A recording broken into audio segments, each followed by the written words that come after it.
What's up, family? Welcome to Unauthorized History. How many of you are aware of the tragedies that occurred in the prison mines in the southern United States after the Civil War? How many of you are aware of the term convict leasing? If this word sounds unfamiliar to you, then it is mostly because it has been so-called phased out over time. Or has it? Let's get into it. But if you think the battle's won, think again. The fact is, for each one we reach, there's one we can't. And if we can't reach them, chances are nobody can. Because a mind is a terrible thing to waste.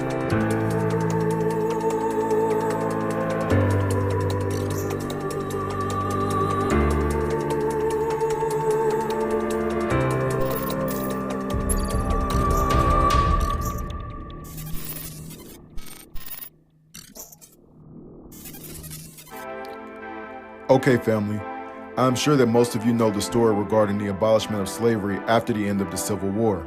Now, supposedly, the 13th Amendment, which was ratified in 1865, abolished slavery. At least, that is what is taught in schools. It is pretty safe to say that various forms of slavery still existed in the United States after the 13th Amendment was put into place. Now, according to this article from equaljusticeinitiative.org, it states, and I quote, "The 13th Amendment to the U.S. Constitution, ratified in 1865, prohibited slavery and involuntary servitude, but explicitly exempted those convicted of crime. In response, Southern state legislators quickly passed black codes, new laws that explicitly apply only to black people and subjected them to criminal prosecutions for offenses such as loitering, breaking curfew, vagrancy, having weapons, and not carrying any proof of employment. Crafted to ensnare black people and return them to chains, these laws were effective. For the first time in U.S. history, many state penal systems held more prisoners than white, all of whom could be leased for profit." End quote. Now, how was this able to come about, you might ask? See, the ratification of the 13th Amendment left many farmers and businessmen in the South without a substantial labor force. Legally, they couldn't enslave blacks and other minorities and exploit them for their labor unless they committed crimes. Black codes and Jim Crow laws ensured that blacks were far more likely than whites to be incarcerated and imprisoned for minor crimes. Now, according to this article from World Digital Library, it states, and I quote, "Agreements between correctional institutions and private corporations such as lumber companies and turpentine manufacturers enable companies to use convict labor to greatly reduce labor costs in a state that already had very low labor costs. Companies that benefited from the system gave tacit and direct support for the social and legal barriers aimed against the black citizens. Some of these relationships were official, such as within the convict lease system. Others were unofficial, as when African Americans were arrested for minor or artificial offenses and then rented out to landowners, construction companies, or lumber companies in exchange for kickbacks in what constituted a modern form of peonage." End quote. Okay, family, stay with me. We can now surmise that blacks were put into forced labor once they committed minor crimes. From the 1840s to the early 1900s, convict leasing ran rampant in the southern United States. But what exactly is convict leasing, though? Essentially, convict leasing was a system of forced labor in the correctional system.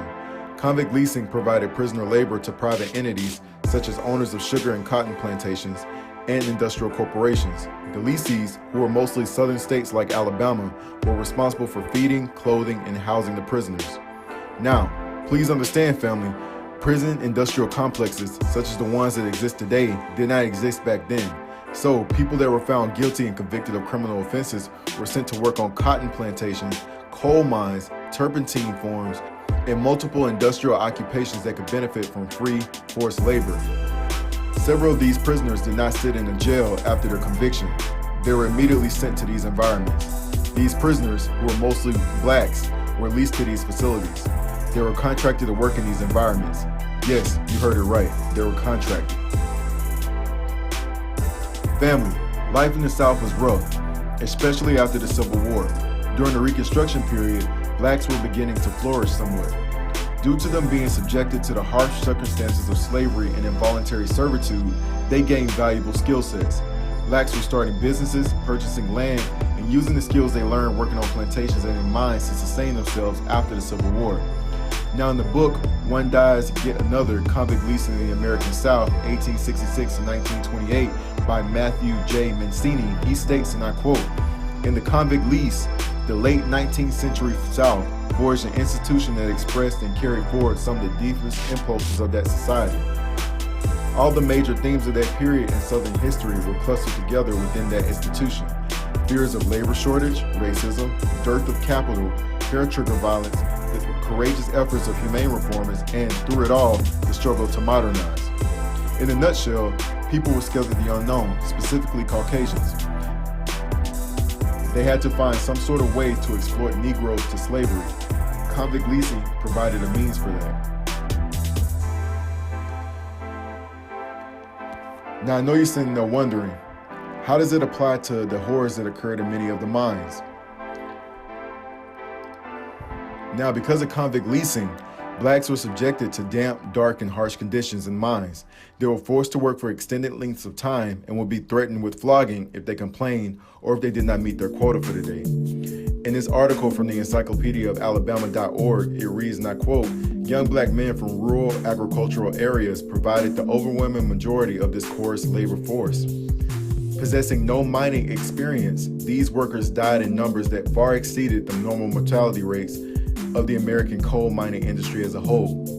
As a result of the political clout held by industrial leaders, Alabama was the last state in the nation to outlaw convict leasing."